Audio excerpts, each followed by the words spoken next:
మాంగళ్య పూజాంచ కరిష్యే అని నమస్కారం చేసుకోండి. జన్మజన్మలు కోరుకునేది ఏంటంటే ముఖ్యంగా ఆడవాళ్ళు. మరి మగవాళ్ళలో కూడా జంజం వేసుకునే అర్హత ఉంది. చాలా మందికి అర్హత ఉన్నవాళ్ళ సంగతి చెబుతున్నా.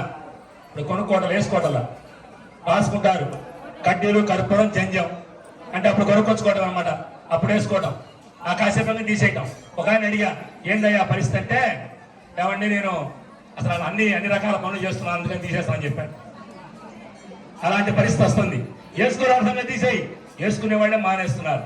కాబట్టి మనం చేయాల్సింది ఏంటంటే వాళ్ళకు కూడా అనుష్ఠాన మగవాళ్ళ పలకండి. ఇప్పుడు మగవాళ్ళు అనుష్ఠాన దోష పరిహరణార్థం యజ్ఞోపవీత పూజాంచ కరిష్యే.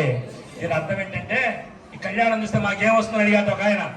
ఏమీ రాదు, స్వామి యొక్క అనుగ్రహంతో మనం కోరుకున్న కోరికలు నెరవేర్తాయి. కాబట్టి ఆడపిల్లలకు పెళ్లి అవుతుంది, మగవాళ్ళకు పెళ్లి అవుతుంది, సంతానం కలుగుతుంది.